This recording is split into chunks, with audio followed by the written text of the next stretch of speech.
కల్వకుంట్ల కవిత మొన్న కవిత ఎట్లా అంటే అవకాశవాది, తండ్రి ఏంటో తండ్రికి మించిన బిడ్డ.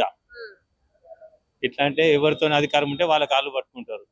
ఇప్పుడు జైల్లోకి బయటికి రావడానికి బీజేపీతో ఎన్నో సార్లు ఇది చేసినారు. మళ్ళీ ఇప్పుడు బీజేపీ బయటకు వచ్చినదో వ్యతిరేకిస్తారు. మా పార్టీ కొట్టేసినారు, మాది కేసు కొట్టేసినారు అంటే కొట్టేసినారండి, మళ్ళీ వెలికి తవ్వుతే మళ్ళీ వస్తాయి. కడిగిన ముత్యం లాగానే బయటకు వచ్చిన నేను. అది ఎన్నడూ కాదు. ఎందుకంటే ఎన్నడికి అంత కడిగిన ముత్యం లేకుండా ఉంటే తన ప్రాణానికి అదే కాదు. ఆమెకు తెచ్చిచ్చిన వ్యక్తులు కూడా చెప్పినారు కదా, మేము 1000 డబ్బాలు తెచ్చిచ్చినాము అని చెప్పినారు. డబ్బులు అని కాదు, 1000 డబ్బాలు తెచ్చి పెట్టినాము అని చెప్పినారు.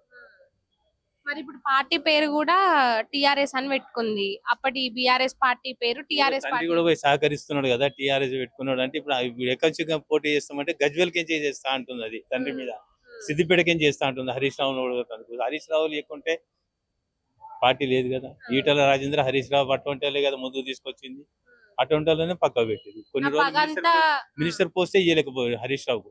ఏమనంటే అల్లుడు అల్లుడు అని పెట్టినారు. అంటే నా పగ అంతా హరీష్ రావు మీదనే. నాకు మెయిన్ శత్రు హరీష్ రావే, నా అన్న కాదు నా తండ్రి కాదు అన్నట్టు. అప్పుడు కేసీఆర్ కూడా హరీష్ రావును పక్కకే పెట్టినాడు. ఆఖరికి ఈ కరోనా టైంలో ఆరోగ్య శాఖ మంత్రి ఇచ్చినాడు, మళ్ళీ ఏదో సహకరించుకుంటూ.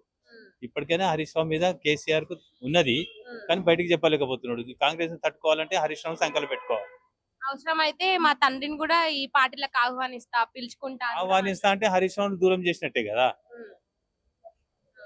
అన్నం మీద కూడా చేస్తా అంటుంది, సిరిసిల్ల పోతా అంటున్నది. ఎక్కడ పోతుంది అంటే ఆమె ఏమన్నా గెలిచే ఛాన్సెస్ ఏమన్నా ఉంటాయి? ఒక్క సీట్ వచ్చినట్టే వస్తుండొచ్చు ఇట, కానీ ఏదో చేస్తే, లేకుంటే మాత్రం కష్టం.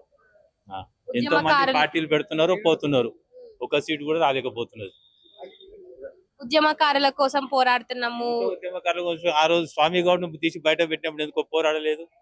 ఆ రోజు తలసాని తీసుకున్నప్పుడు ఎందుకు తీసుకుంటున్నాం అని తండ్రితో వాదించాలి కదా. అప్పుడు బీఆర్ఎస్ పార్టీలో చాలా జరిగినాయి, అవన్నీ అప్పుడు చూసుకుంటా కామ్గున్నా. ఈ రోజు ప్రశ్నిస్తున్నా. ఆ రోజు తలసాని తీసి పెట్టుకుంటే సిటీ మొత్తం నాది అన్నట్టు పెట్టుకున్నాడు.